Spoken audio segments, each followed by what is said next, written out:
Alright guys, so welcome to episode 1.5, where we are going to be talking about audio inputs and outputs. So this is the physical connectivity between your analog inputs, where your audio comes in and gets turned into the digital realm.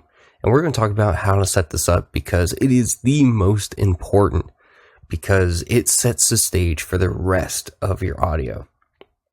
So this is one, it's going to dig a little bit deep. There's going to be a lot of topics you're going to have questions about. I suggest you go out, do some research, or let us know specific things you want us to expand on, and we'd be happy to talk about them. So, as you connect the gear into your processor of choice, you will discover that they're not all the same. Each device will output different audio levels, mainly referenced into two different classes: line level audio and mic level audio.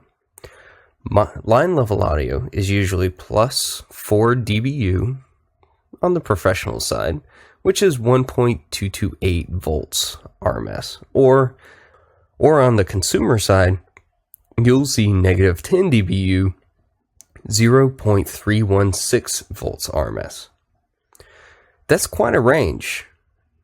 So having control over setting your volume and your gain appropriate for the piece of gear that is coming into your audio processor is very important, especially as we look at mic level.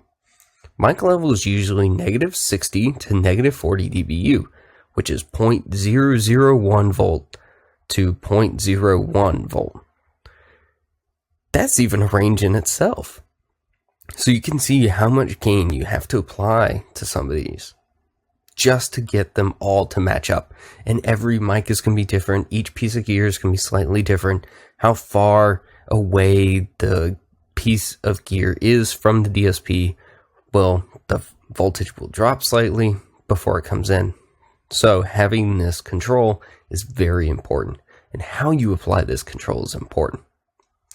Because as you can see, different levels, and they need to be compensated for in your DSP, or you will blow out your speakers when you play a movie, or can't even hear when someone is talking into a microphone.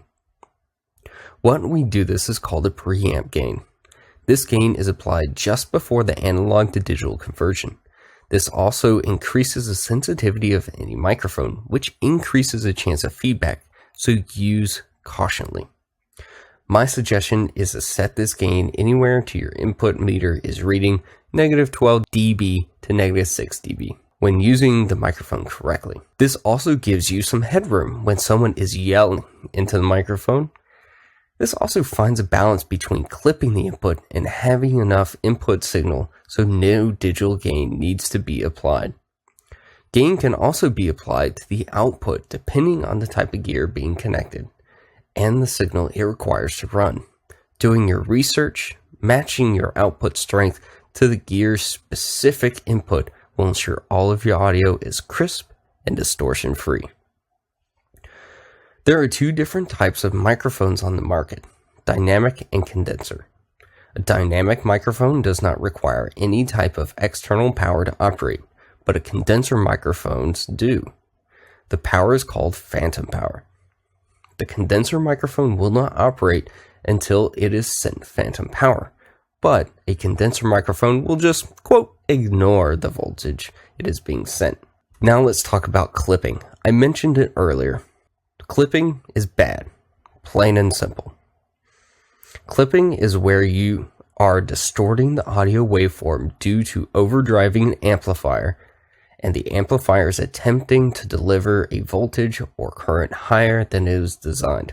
This distortion can happen abruptly and will be very noticeable. If you are clipping in a recording, nothing can fix this since the waveform is distorted in the actual recording. The best way to avoid clipping is make sure that you have your gain set appropriately. Turn down your preamp gain if you are constantly clipping under normal use. If clipping is bad, digital gain is almost there with it. Digital gain not only increases the volume of the source, but also natural noise floor of the equipment being used and the room environment itself. Most quality equipment have a noise floor below that of human perception. Thus, it is not an issue until you add digital gain and bring that inaudible noise floor into the range of human hearing. This can be heard as a natural hiss in the system. You can avoid this by just not doing digital gain unless it is necessary. Be in mind, this is part of your gain structure. If you need to, do some research on what gain structure is best for your application. Another setting you'll see on both inputs and outputs is signal invert. Invert will take your sine wave and invert it to 180 degrees out of phase. This is useful when you are dual miking a snare drum, a mic on top and one underneath. Being on opposing sides of an instrument and facing towards each other means the audio signal will be out of phase with each other.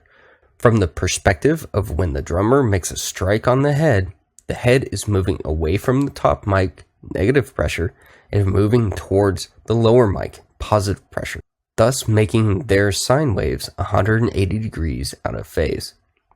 This phase difference can cancel out the sound from the snare by not flipping the switch to invert the signal into the lower microphone.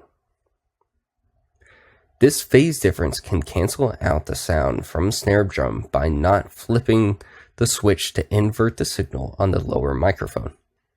You can also invert the signals of the output to create a cardioid subarray.